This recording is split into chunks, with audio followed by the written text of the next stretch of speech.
All right, we are going to get this going so we can have our class on meeting with a customer in a virtual world. Now, for those of you that joined us last night for the live portion, we had about 50 of you online, had a recording problem that is purely user error. So if you're watching the playback, apologies, you did miss happy hour.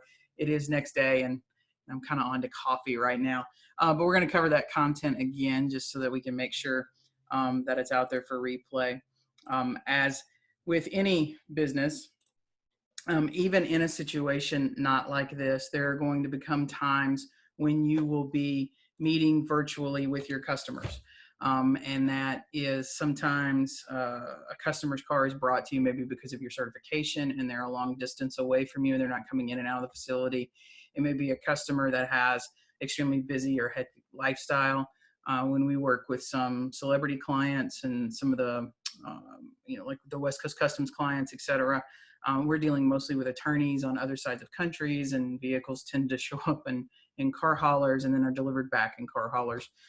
So there's a lot of times when, as a repairer, you are virtually servicing customers, even out of these extraordinary circumstances that we're in. But for some of you, this may be the first time you've really put a lot of thought into, well, how am I going to handle a customer when I'm not face-to-face to explain a lot of things to them? So when we think about virtually meeting with a customer, there are really three key things we have to keep in mind here. One, we're going to need to be able to review the estimate. And reviewing the estimate these days is more than just telling you what the grand total is, with a few high points of what we're going to do. We need to be able to review the procedures with you. So one of the things about selling our services to the customer and why we're better than maybe another choice in town or somewhere where they're being asked to go, specifically if the estimate is less than ours, is that we are adhering to those OE procedures, the standard practices that we've put in place in our facilities that ensure the safety of the customer overall. Remember, there's no such thing as just a bumper job anymore these days. And then we're going to have to obtain signatures on all of our authorization forms. That process still doesn't go away. So for some of us, we're in states that may allow verbal authorization to be given on the phone. If you look at, we always tell people, as a repairer, you have a whole different set of standards of laws that you have to follow, and a lot of states have them. Some of them are old. They're very much from the 70s or 80s in the way that they're written, but they govern automotive in general and decides when a customer has in fact engaged, and agreed to that repair of the vehicle. So some states allow verbal, some states specifically don't. There's a case to be made that in a time like now, that there would be some leniency in the court if something ever did happen with one of the vehicles you may be working on right now. But as you still seek to get these forms signed whenever possible and have those signatures and have that documented that you've done that without being face-to-face, keeping that 6 foot of distance between the customer. But there are ways to do that. And that's one of the things that we're going to cover, is some of the options that are out there. Now, we know that it's always better when you're face-to-face with a customer. So anytime that I can look a customer in the eye and we can have a conversation and I can read their facial expressions and what's going on with them, I have a better chance of making a connection, knowing when they've got a question that maybe they're not even afraid to ask, but I can see it. And also that face-to-face communication builds trust and it builds rapport.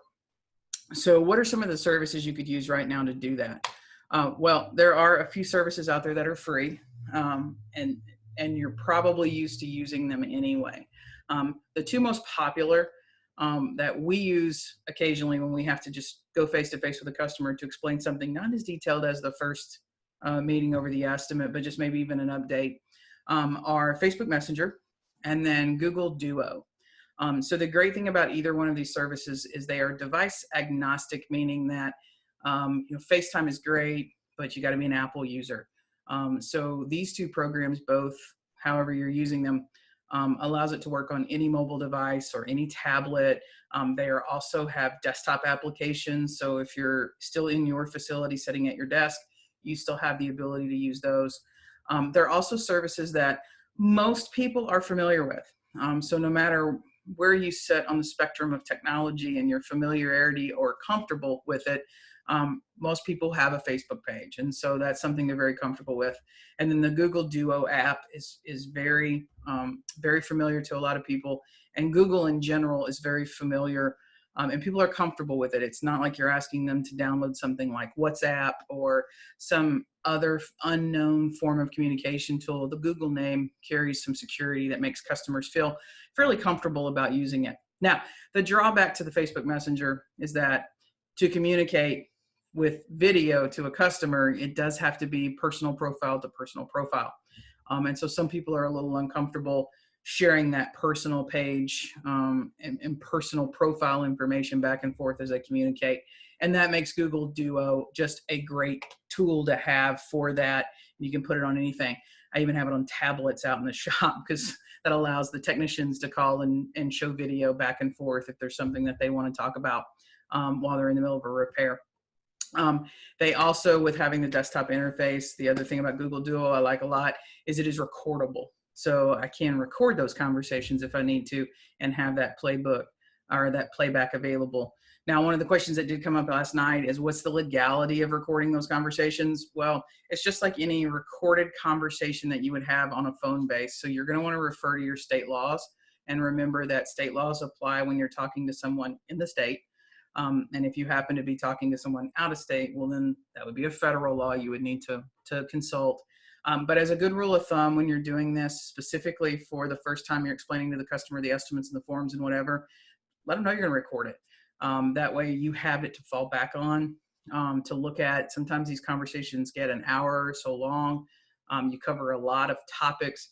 The customer asks a lot of questions, and it's always good to go back and refer to make sure that you are keeping the promises, doing what you said you were going to do, and that you didn't forget to do something or add something or consider something that came up early on in the conversation. And by the time it finishes and you're just kind of ready to go, where's the end of the day? I kind of want to get out of here, which is kind of like last night. It was after 5 o'clock, about 6 o'clock for me, and so I was ready to head for home.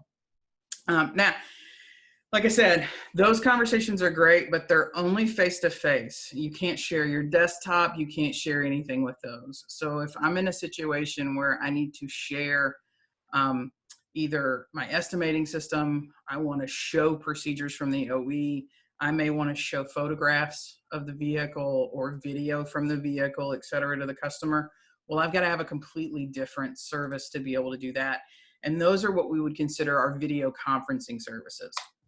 Now, there are a lot of options out there when it comes to video conferencing services. If you just Google it, you're going to get 1,000 options. Ring Central, one of my favorite phone recording tools that we talk to shops about who want to record inbound phone calls, also has a video conferencing solution. But pretty much all of those have a fee associated to them. They're not expensive fees. But sometimes it may run you $15 to $20 a month to have that service. In the grand scheme of things, that's not a lot. But I do like the cheap versions as possible, spending as little amount of money as I can. There are 2 free services on the market. So Skype for Business. Skype has a way of letting you host free video conferencing that allows you to share your desktop, which is what I'm doing right now. I'm sharing with you my desktop. You guys are getting to see a PowerPoint slide that I have, and eventually we're going to jump over into my estimating system here. And then Zoom conferencing, which is the system you're using now to watch us, which happens to be my favorite. Zoom has a free option as well that allows you to host up to 100 people in a meeting if you wanted to. But there is a time limit when you have more than one person on the Zoom platform. So if you're doing more than a one-to-one call, Zoom's going to limit you to 40 minutes. A lot of shops tell me, I don't want to be on the phone for more than 40 minutes at a time with either a customer or an adjuster or a bill payer or whatever.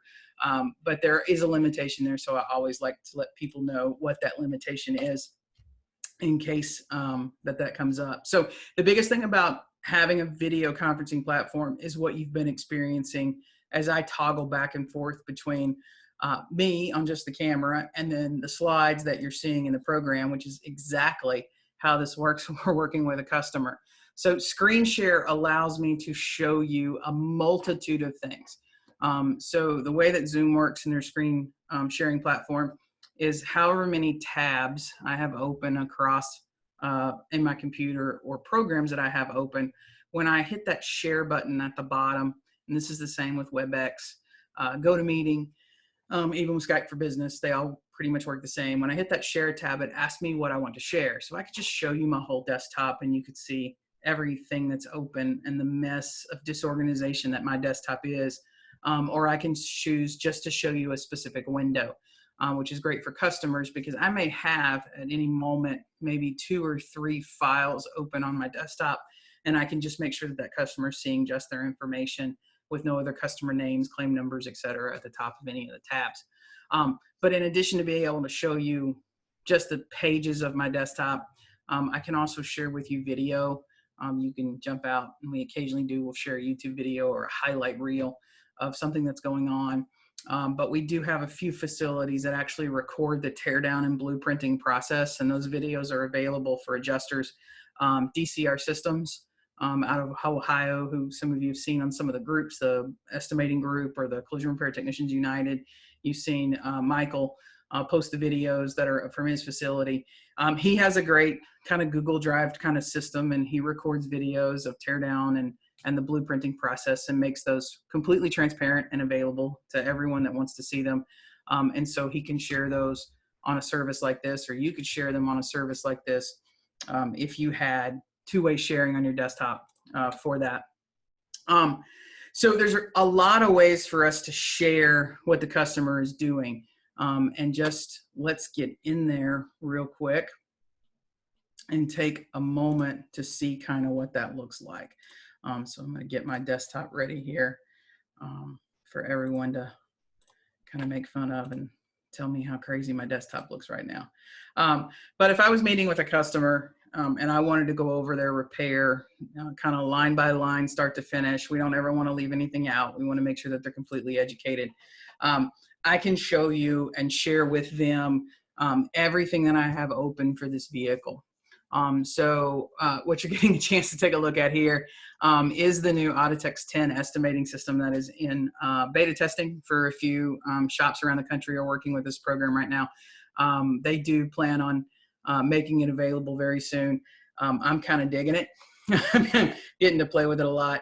This is my favorite system for meeting with customers, either in the lobby. I have this on a 60-foot screen, or 60-inch screen, 60-foot screen. That'd be awesome, wouldn't it? Have it on a 60-inch screen, or I can set them down in front of it. Very, leather chair. Here's a cup of coffee. Let me make your card dance for you, so to speak. As I'm drilling through the lines of the estimate, I get to move the diagrams around. I get to show them the parts on the estimate, very specifically what we're going to be doing. If I want to drill further in past this cover, I can get into reinforcements. I can cover fasteners, rivets. I can cover all of the little parts and the little add-ons that we're going to have on our estimate, which quite frankly are missed by most estimators across the country. So if I'm looking for that differentiating wow factor in that customer on why choosing me to do the repair is the best option for them, I'm not leaving out any of the little details as I go. If I want to drill even deeper through the groups, I can do that, skip groups, get into the grill, active grills, etc., and really take them through the entire repair here. I've taken out the estimate amount for this one, but we can take them through it, and then at the end, let them see the total amount. If I need to jump to something else, I want to jump out to repair procedures. In this instance, we've got the All Data Collision tab pulled up, but I can jump into the procedures and show them anything actively in the system for search. I can show them the concerns for this support bracket, and that if I'm going to remove that support bracket, then I do in fact have to disarm the airbags, and that's why it's just a bumper cover. Why do you have disarm airbags and all that stuff on the estimate? Well, here's why. If I wanted to take it to my Google Drive, to where I have my collision repair center, so I store everything this way. This is my dummy collision center, and I wanted to go into that particular customer's folder. I could have their folder pulled up this way, and as needed, bring them into an OEM procedure folder and show them why these things are on there. It's also super transparent.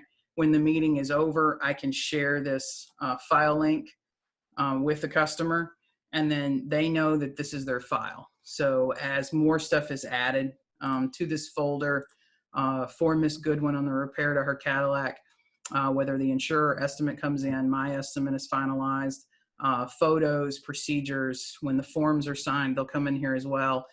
It's a complete transparent experience for that customer. So that allows them to really get involved and get better educated. I see when I visit shops and Larry and I do audits, and Mark Olson comes along on audits with us a lot. We haven't got Jason out on an audit yet, but we're super excited to do that with him. I'm constantly amazed at our number one selling point. The number one thing we can do that differentiates us in the market is to show the care and detail that we put into collision repair. And so being able to do that and show that customer all of the little nuances of the repair and how attentive we are to details that matter to them that affect their safety are crucial. And day after day, I still see people hand an estimate and go, we've completed an estimate on your car, Ms. Smith. It's going to be $3,753. We're replacing the bumper and the fender and the headlight. We think the customer doesn't want to know the details, but research and our experience is showing that the more that you show them what you know, then the more that they trust, and the more they're going to fight for you to get that repair. Now, once we've gotten them to agree to the repair and they're going to leave us the keys, there are some things that we have to do. And number one of that still is we've got to get those forms signed. So those authorization forms are the difference sometimes between getting paid and not paid. They are part of our timeline. We hope that we never have to use some of them. But as we are in court month after month, forms become a big deal. So shops are constantly asking me, Kristen, is there a way to digitize my forms to be able to send them back and forth with customers? And the quick answer is yes. There are several services out there that you can do that will take any form, any contract you have, put it in the form of a PDF, and you'll be able to do anything that you need to. So I'm going to share with you my two favorites. The first one is the Adobe Fill and Sign app.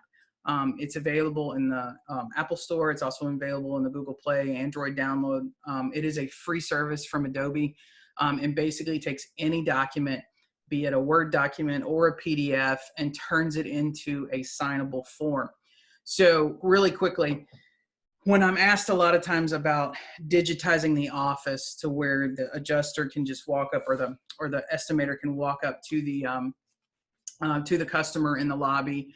If we go back to the good old days, so to speak, 2 weeks ago, when we were meeting face-to-face with customers, this app on a tablet is fantastic. So you can put that app on a tablet. You can put all of your forms on that tablet as well.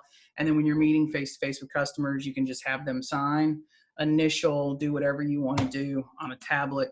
And you can have digital authorization forms without having to pay for an IT guy or a programmer or someone to develop something for you. There's always a solution out there.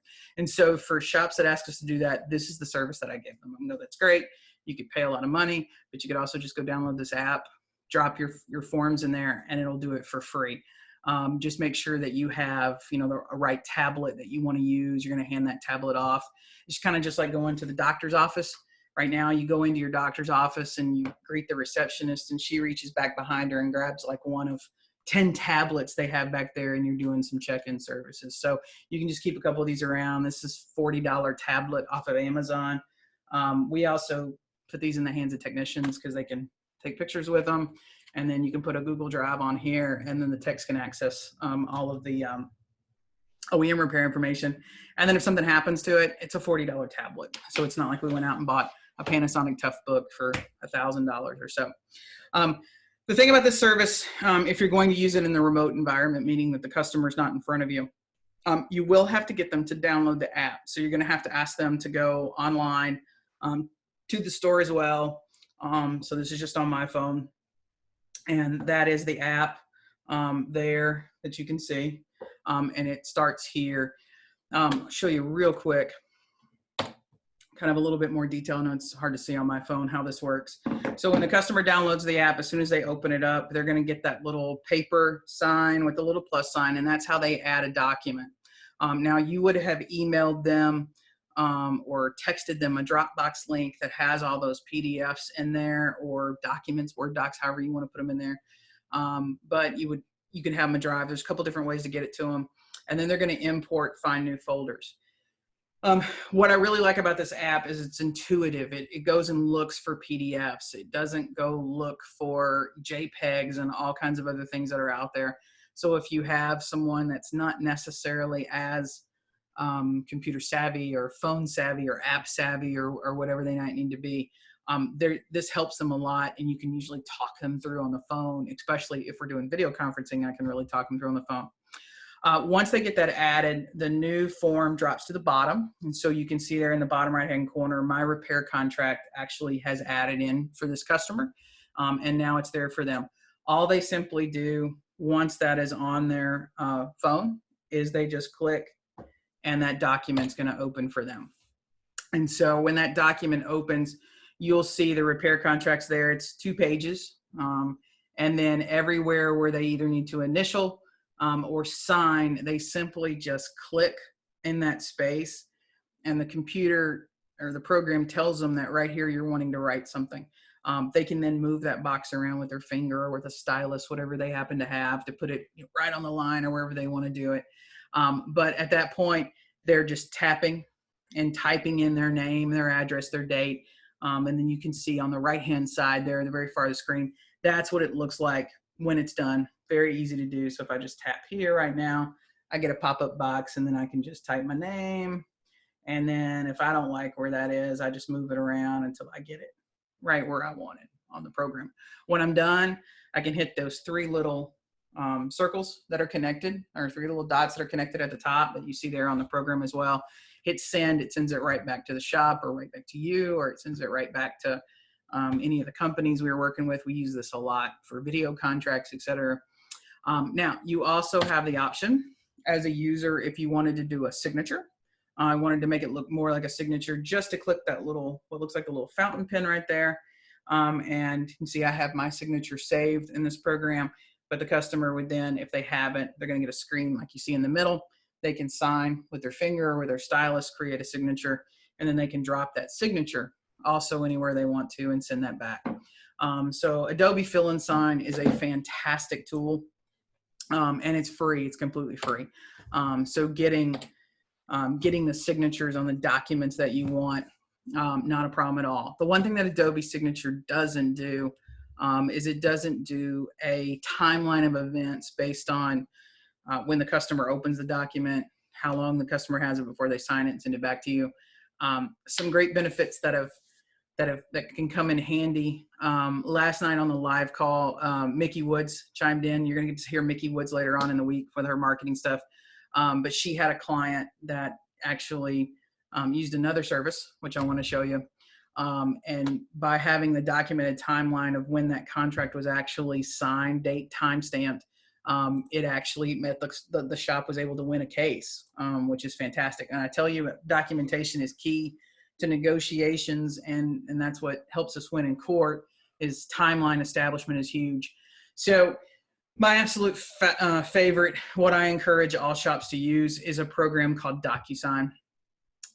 It does have a cost. Right now, you can sign up for a free trial for 30 days to kind of play with it, to decide what you think about it and get used to it. But it does have a cost. But the benefits, the timeline that it gives you, it also gives notification updates. I know when the customers first opened it. I know when it's gone past 2 days, it sends a reminder that reminds them and me that the contract or the forms are still outstanding and hasn't been signed yet.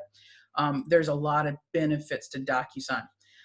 So I just wanted to show this one to you. It's not expensive. For $25 a month, you have unlimited use and also branding capability, so that when you send stuff to customers, it doesn't come through as DocuSign. It comes through as your business, which is fantastic. If you are going to do a lot more of this, a lot more remote estimate explanation, if you're going to seek a certification with an OE that, like Tesla, we have one Tesla shop. He's the only one in the whole state. And so cars come to him from everywhere, and those customers can't come in all the time. So he's doing a lot of work online right now. So I will show that real quick. So we'll get out of my Google Drive. We'll go into DocuSign. I'm going to sign in. Right now I am logged in not under my pay account. We created a dummy profile so that you can kind of see what it's like to build one on your own. So I want to start a new contract in here, and we'll just show you how simple that can be, maybe. To start a new contract.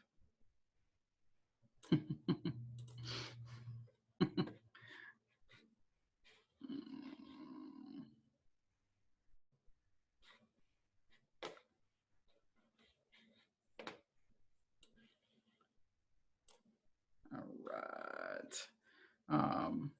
So if we drag and drop a contract in here. So I'm going to go over here and I'm going to find my repair contract here. And I'm just going to drag it over here and drop it in. And when we do that, it automatically puts that contract available to us there. I'm going to click that contract open. I'm going to put the name of my customer in there. That's a good one, who has wrecked her Cadillac. I'm going to send it to my Gmail though. So we have that, and I'm going to move on from here. You can see it instantaneously drops that contract in, and then it's a very simple process from there. So I can just come over here and drag initial, drop it right on that line where I need them to initial. Go down, I got another initial here, so I can drag that and I drop it right there where they can initial. I'm going to come down here and I'm going to need a signature here. I'm going to put that there. I want to do kind of a text box here because I'd like them to type in their name printed. And then I'm going to do the date signed over here so that we have it. And then that contract is ready to go. So I can simply hit next. I can type a message. Please see contract attached for signature. Boom. And sign now. Excuse me. And that's it. That contract is off to that customer. I'll jump over here. This is what the email looks like to the customer when it comes in. Obviously, in the paid version that we have, it takes off all the DocuSign branding and puts on all your company branding when it comes through to them. The customer just clicks review document. And there they are. So you are ready for them to go through. They'll hit the start button. It starts timing them. I now have a timeline on them using this, going through. They'll initial, sign, type in their name. It automatically date stamps it. They can't backdate it. They can't forward date it. They can't do anything with it in this program, and sends that back to you. And so you have it, and as soon as finish comes back, you automatically get a notice that says the document is done and ready for you. Now, the other thing in that $25 a month version is it does integrate with Google Drive so that I can have that folder for all the customers' forms, and it'll feed in and out fairly neatly and saves on time. So, I mean, clicking and dragging into a file, if you get something back in your email, really isn't that huge of a task when it's sitting on your desktop. Doesn't take that much time. But anytime the integration can work, that's always a great thing as well. And so, again, I'll show you this.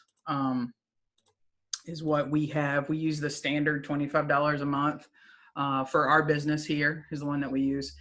You can do the $20 one a month. It just, you don't get personalized branding. So if that's not important to you, save the $5 a month and keep that. You can also use Adobe Sign and Fill forever, and that one will never cost you anything.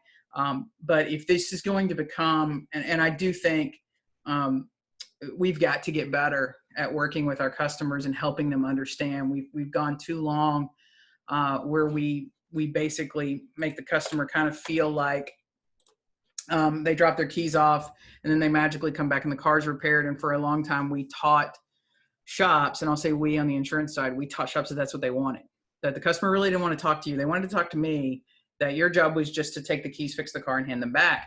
And as a result of that, in the customer's mind, if there's a shop sign hanging on a building that says body shop, in their mind, we're all the same. There's no differentiating factor. Everyone can fix the car the same. So when we talk about steering, which, if an insurer makes a suggestion for the customer to go somewhere else, that's not really steering.